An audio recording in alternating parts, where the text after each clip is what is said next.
Hey, Drazi, Hey, you hear me? yeah. Give me one sec. I'm gonna And pop out and then put you on the screen. no, you can hear me as well. Yeah. What time is it where you're at, by the way? I want to know It how is much I'm 10 inconveniencing a.m. you. PM? Oh, okay. This is like, a.m. a.m. oh, AM. Oh, Yeah. So I basically woke up to you reacting to the video, and then I went out for a walk and to get some bread for breakfast. And I listened to it while I was outside a little bit. So I've watched the end. Let's say like the last part uh, of your reaction. so you heard my critiques of her then, yeah? Yeah. Most of it probably. Yeah. Um, from a purely debate standpoint, how did you feel about the way she went about it? Because I thought it was Yeah. terrible. I think you analyzed it quite correctly. Like she was like looking a lot about like how it would look from the outside. So she was like doing the same thing that basically Smith was saying, that she was trying to talk to an audience the whole time, and Yeah. she even said that, and that was a little bit sad that we had difficulties to like communicate in that regard. It's really hard if you talk to someone and they are not talking to you, they're talking to somebody else. It's really hard to like to have a conversation. And also, as you've said, like she was not ready to bite any bullets because at some point she got like paranoid that I was going to like entrap her in a. Would have wanted for a more confident for a more confident conversation. Yeah, but I had two like big flaws in my argumentation actually. I think like I had two major things where I was wrong, where she could have pressed me on. She didn't, but I later on realized. Like one thing was where I said that life is precious, life is valuable in and of itself. Yeah. I think that's a little bit of an issue where when she brought up that if you breed life, then you're basically creating more life, and then you would end up with a more life in total, and then even killing it afterwards would make it a good thing because you have increased the amount of life, and that is actually true. So I think I would shift my position in that regard to dying is bad. Like we, Yeah. I think it's we have a positive, The we preservation have a of positive. life is good. Yeah, exactly. So I should have been more precise there. uh, Obviously we do have some like positive feelings towards life. Like I think we all enjoy like watching like I don't know, a puppy or something like that. Like we enjoy like this life happening. We enjoy like seeing We the grass. reproduce. Like yeah, like It's the biggest celebration of life you can possibly have is to reproduce yeah. willingly. So that was the first flaw I think, and then the second one was where I said that uh, the science of sentience. So it would be like the question, like if we just have one case of sentience that we actually can pinpoint to, which is our own sentience, Yeah. right? And then we try to basically find out what's also sentient, then it makes absolutely sense to look at, okay, what is similar to us. Yeah.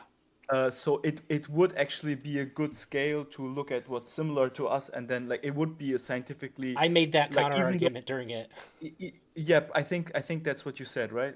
Yeah. So it would be kind of even if it's just with a sample size of one, which is very low, right? Right. Having a sample size of one, and then the problem is you can't reproduce it and you can't quantify it, right? Because you just have a sample size of one, Destiny made and that argument and before, and I think it's the weakest argument possible.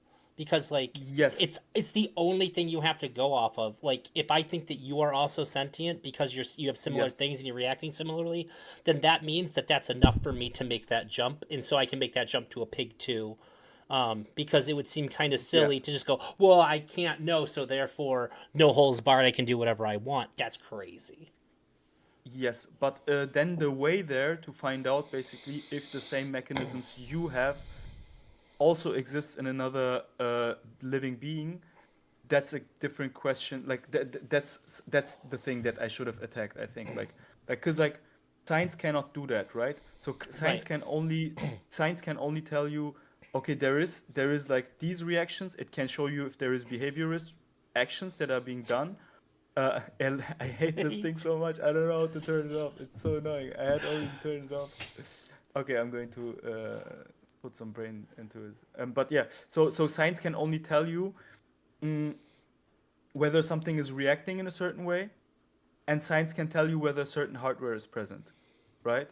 But Right. it cannot tell you if that's a good criterion for determining whether something is correlated to your sentience.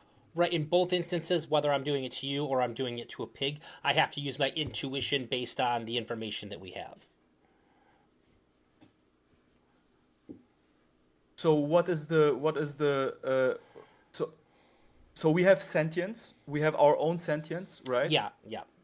And now we're trying to find sentience basically outside of us, right? We're trying to make Right. The assumptions problem of on other sentience minds. outside of us, exactly. And we can't do that for sure, but we can basically infer based on It's certain intuition things that we based. see. Yeah. Yeah, but what is like what should be like the like what makes one criterion better than the other? For example, my criteria, one of the things how I am inferring that something is sentient is that I'm saying that if it has the will to survive, like if I see the if I see some effort of that living thing to survive, and if I see some effort to avoid pain and to get joy, Yeah. that's how I determine. But I can see that in a cell as well, right? So Sure. Which and is who says that now someone finding a brain or finding like receptors, like who says that finding receptors is better than me uh pinpointing to certain behaviors, right? yeah. I pointed Science out can't in determine there that. that she should have.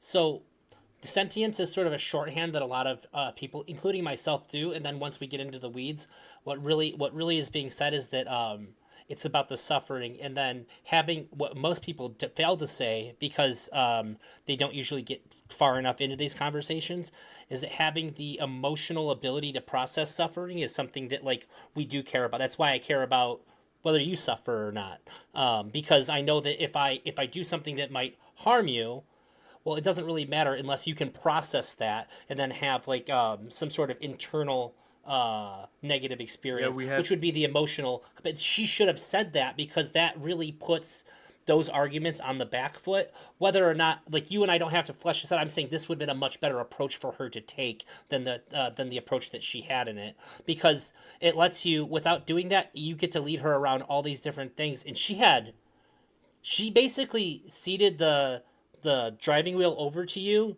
and then tried to backseat it the whole time without ever reaching for the steering wheel. It was crazy. I was really sad at the end, like she seemed genuinely like She really got angry mad. at me. Yeah, Yeah. she was pretty mad. I was like I was feeling really shit afterwards, like I was like pretty down because yeah. Did you get? I I don't know if you heard my the biggest criticism that I had of you, because I know your interest is to be able to have this conversation in the fullest extent that it can be had. Yeah, yeah. I detected pretty early on that she needed your reassurances more than you were giving to her, and then when you ended up giving them, it was a little too late. You said exactly what I wanted you to say, but you said it when it was needed, which sort of made it moot to her. I think that when it's something that gets as in the weeds as veganism has to, you need to let people know really early on. At any point when I'm taking you down my train of thought, if you agree with something, you have full, like, I won't hold you to anything you said. You can change it as long as when we change it, that I can then take you down the road with what you have changed.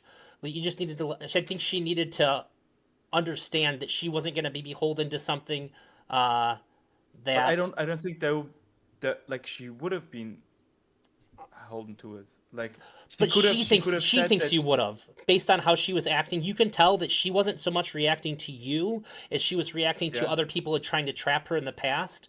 Which is why, like, you'd start to say something, and she would like insert her own But I was conclusion. trapping. Like I was certain. I was. I like it is certainly a trap. Like if you go down like basically a logic. Like if you go down a train of thought, the thing that I'm trying to do is I'm trying to show that her like trap would be like the. I mean, it is a trap to a certain extent because Sure, like you're trying to you're take trying her to down a find the Socratic road. you're trying to pinpoint a moral inconsistency of her framework, that Right. she is not And you're doing adhering to this her own Socratically, right? standards. Yes. When Like you if when you take when you break down something yeah. Socratically, you have to allow the person to change their mind about something, and then you go back to the step where that applies, and then you move forward from there. Yeah, but that's what I really try to do that. Like if she changes her mind, she can always go I back. don't I think even she did knew that. that though. You told her right Yeah, when it was happening, and I think to her that was yeah, like a big red flag, and it sort of freaked her out instead of making her feel reassured. That yeah, was something I wanted to see from you a lot earlier because I could feel it on her that she was like, oh, as soon as she started interjecting with your own conclusions, that's when I think you need to go. Just so you know, at any point you can say, you know what, now that you're saying it like that, I can see how I said this way. I actually want to change it to this. Like if you can lay but the that out for thing, somebody, I think that that's going to help the conversation move forward without you so want many me to roadblocks that she threw up. but you want me to alleviate her fear basically, but For she is your interest totally of having the fullest yeah, conversation possible. I know, Yes. but I think that would be like pretty dishonest of me, because she should be scared. Like she is right to be like, I understand She shouldn't that be she's scared scared because to like develop it her is argument during the conversation, though, because the it lets thing you that have a she's fuller scared about, conversation. but the thing that she's scared about is going to happen. Right, Like which her means, running into a logical inconsistency is what she's scared about, but right? you're And okay with that's her also saying that that's not what I mean anymore, right? yeah, but then she's going to go back, and then she's going to go a different route, and I'm going to like that's my goal, is to have her run into it, because I think that she has one, right? I think that her system has a logical. I don't want to make a logical inconsistency up, obviously, but I think that her thinking has a logical inconsistency, and I want to find that out and show that. So what that's what she's scared about, and me saying to her basically, giving her reassurances that no, you're fine, everything's good, don't worry about it, That's not like what I mean. like That's that's not not what I mean. yeah. That's not what I mean. What I mean is that just reassuring her that if she has to pivot, that you're not gonna Yeah, force her to maintain everything that she said throughout the okay, conversation. I see what you mean, yeah, Because that seemed to be like what she was really scared of. Like she had to when she had to Google the word precious. That tells me that her yeah, biggest fear in the conversation is being held to something that yeah, she said that she didn't think about super in depth when she said it. So just allowing that freedom, because you did it too. You were like, if that's what I said, then I don't mean it. Like yeah, she didn't feel like she yeah, could do that at all. She felt, yeah. and I mean, that's that's not your again I fault. It's because of her mind on her audience. But if you want to have a fuller yes, conversation, I think that it's something that you have to do. yes, In but I think then also it is not possible for me to alleviate that, because like the thing that she's scared about is not my judgment, it's basically the judgment of the audience, right? Sure, I think you can help it. I don't think that you can solve it, but I think that with a little more due Yeah, diligence, you can serve yourself better in that conversation. yeah, yeah, yeah. I don't Um, know. It was. I feel like towards the end, I really, we were a little bit all over the place, and also she didn't want to have the conversation anymore. It was a little bit difficult for me to navigate, because at this point, like if someone doesn't want to have the conversation, I'm okay with that. Like yeah, can just stop. You know, she, it's still you totally you fine. 100%. You went to the point of no return when you said mowing the grass was the same as putting a pig in a gas chamber. I was like, it's done. Like She's ethically, no. I she, mean, yeah, I know, but like she ethic. was totally out of there at that point. Yeah. She was really like Like you I think grossed that her out when you yeah, said that. exactly. Like she was really grossed out by me, and but that was so interesting, because I feel like I would be grossed out by someone if they actually feel the same things Yeah, I when they see understood where you that. were coming from. Yeah. If they would actually feel the same way, then I would be grossed out by someone too. But if I say that's morally the same thing, for example, if I ask you, is it morally the same thing of someone taking a pill and someone having their leg amputated because they have a blood poisoning, you know? So like it's both a good procedure that happens. They're Like both it's morally the both same, morally assuming this is what's yeah, but available. you don't feel the same way about it, right? Right. One's horrific, and the other one is like, oh, that's Yeah. great. Yeah. So that makes no like that was a little bit irritating. but yeah, at that point it was already gone. And yeah, I it, she was just like at the end, she was like, I was like, I wish you all the best, and she was like, thanks, bye. And that was pretty sad. I was like, Yeah, damn, okay, yeah, um, I think that some people can have these conversations with an emotional detachment, and some people can't. And I think that if you want to have, and I think it's really interesting because I had a bit more of an expectation on you, with all due respect to you, because yeah, yeah, yeah, I've seen you talk to, like I've seen your stuff with incels. yeah, Your emotional intelligence in dealing with them was yeah. phenomenal. You let them say things that you disagreed with so that you could get to the heart of things that they were saying at the right times, and then you also stopped them from saying something that was clearly incorrect based on how they felt at the correct time as well. And Mm, I think that it's easier to do when the subject is so emotional, like in Seldom. yeah. I think that you'll excel at these kinds of I had debates less. if you remember that for these people that you're debating, it is just as emotional if it's like if this is their cause as it is to the incel feeling all the feelings that they're having. I definitely have way more empathy for someone not finding a romantic partner than for someone. So I can relate I can relate more to that. But the thing is, I think like the way I would have liked, like if the conversation would have continued, I would have like basically interrupted the debate part basically there at some point, like to a certain extent, and I would have liked to apply like at least that part of the debate, but I would have liked to apply like the things she was feeling towards me. I would have like the a person that thinks that abortion is murder Hmm.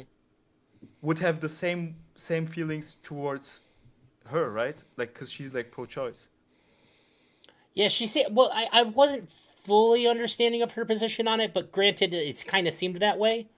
Uh, I think she didn't want to say it, but she didn't object to a fetus being way less worthy of consideration in terms of value of life.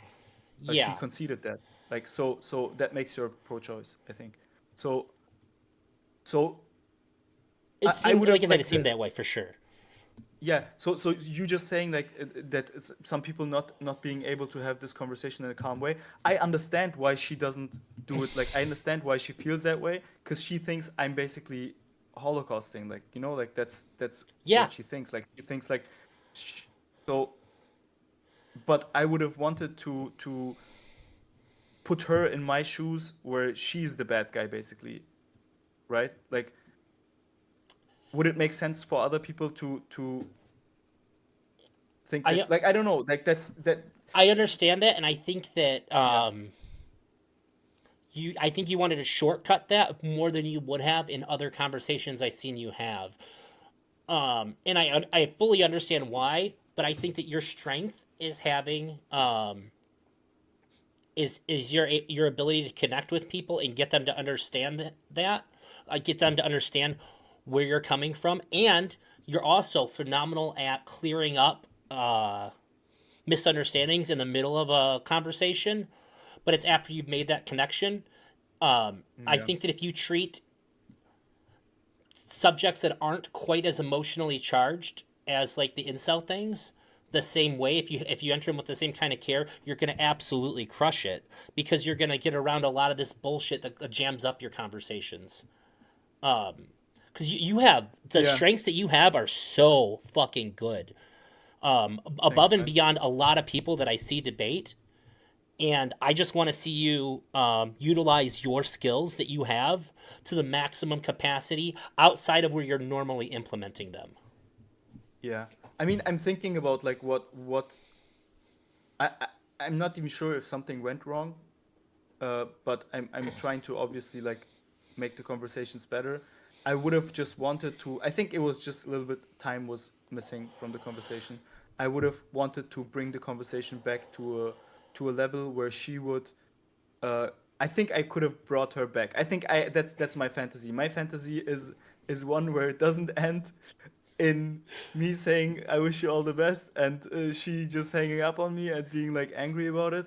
Like I Yeah. think I could have I could have brought her back at least to the point where she says, okay, he is brainwashed, that's why he doesn't think the way I think, but that doesn't make him a bad person. Like I think that's my fantasy.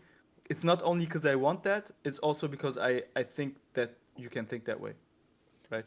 Like Right. What do you think would have been a good approach to bring her back there? it would have been the abortion example, right? It I would have I been the abortion example where you say, listen, to you, a fetus is not the same as a baby. And because that, like someone can think that you're a horrific person, like how could you, and blah blah blah blah, and someone would get really really upset with you. But it's basically a question of like a question of the fact of the like what you think something is, right? And if you think that something, like if I think that we are all hallucinations, I can kill everyone without being a horrible person. If I think I'm in a video game, I can literally kill everyone and not be a bad person, right? right. And her thinking that I'm a bad person, I think makes no sense because basically to her, I'm having a delusion about animals, Yeah, right? you're So if indoctrinated.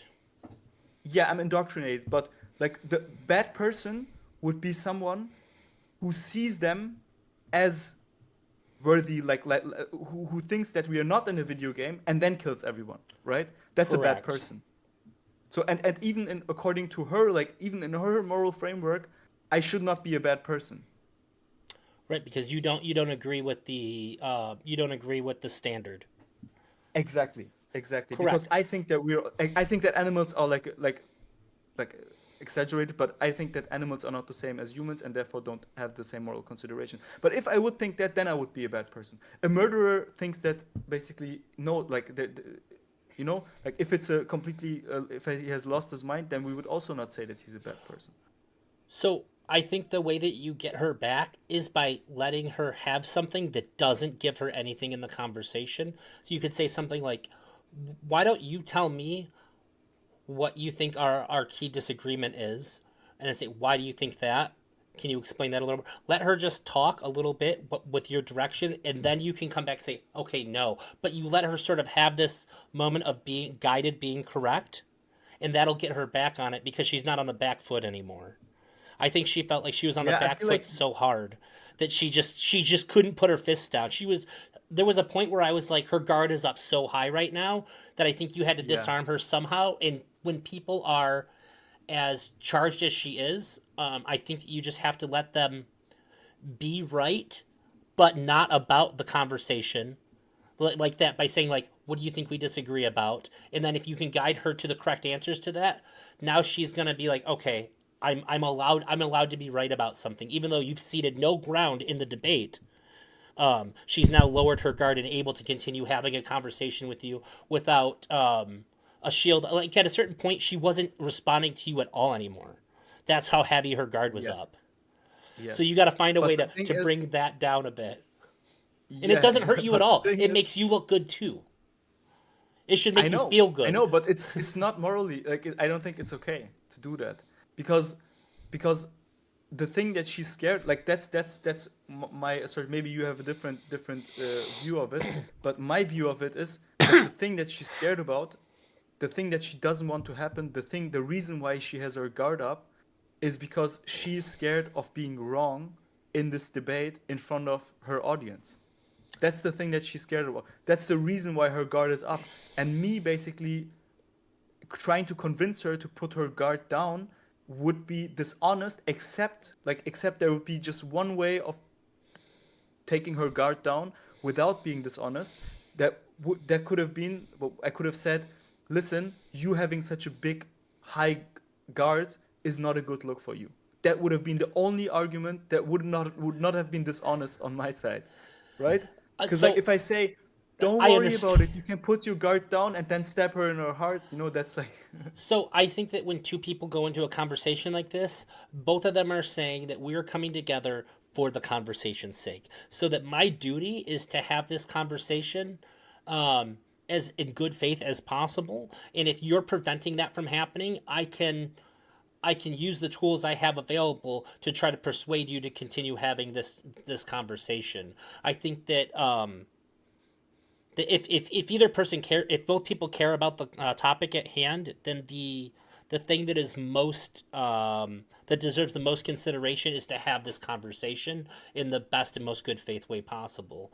And if she's doing something that is stopping that from happening, I think the options are to, if she's not able to self correct, you have to get her to correct her behavior for the sake of the conversation, or the conversation should end. That's where I'm thinking. I understand why you think it's dishonest, but I think it's honest in the pursuit of having the conversation to the fullest extent. Yeah, so you sacrifice honesty basically for the I conversation. don't think it's dishonest. You are I mean, you're if I know resetting her guard by saying, "What do you think that the if you say something like, "What do you think the biggest disagreement that you and I are having right now is?" And if she says wait, what is the this, reason for her guard, the reason that her guard is according to up, you? the reason why her guard is up is because she's afraid of um I well, at one point it was because I think she was afraid of committing to something that she would get Why pinned she down that on. that's the guard. That is the guard. And then later it just became full focus on how she's looking to her audience, which could be Yes, separate it's at one but point. what could be a bad look for her? Could be a bad look for her. Yeah, to lose the conversation, right? Sure, to lose the debate, sure, To, absolutely. or to be trapped in a logical inconsistency, right? Like that's the thing that she's scared about, and so and but that's actually what I'm trying to do. Yeah, I know. What I guess what I'm saying is, if you, I think that steering the conversation temporarily in a way that that makes optics less on the forefront of her mind is okay. Okay, so you would want me to make her care less about optics, right? Yeah, just Okay, okay, I see. through this side thing where you're saying, what do Yes, you, yeah, it sort of that could alleviates have the been. care about the optics by making her feel in control of that section of it. I think that it just sort of goes, okay, I am in control of the things that I'm saying and doing. This guy is not forcing me into doing anything, and it kind of shows that you are willing to let her say her stuff as well. I think that it's because you. I wouldn't recommend this to a lot of people, but because I know that you are wholly good faith when you debate, I suggest it to you. I don't think that you're malicious. You could do this in a way that's malicious, but I trust that you wouldn't do this in a way that's malicious. You're not doing it to get a win, you're doing it to have the conversation to its conclusion. Wait, do what to win? Uh, What exactly? Getting her to care less about the optics so she lowers her guard down so that the conversation can continue. This is in service of the Okay. conversation, not in service of you winning. If it was in service of you winning and you're trying to trick her so that you can win, that sucks. Hmm. But I if think it's when I think about it like that, I think that yeah. So the core scare, the core anxiety that she has is basically that she's wrong. Like she might be trapped into like being wrong, Yeah, but and if you're I think less worried that about part of it optics, is you're the not thinking audience. like that. Yeah, that's true. That's true. But yeah, yeah.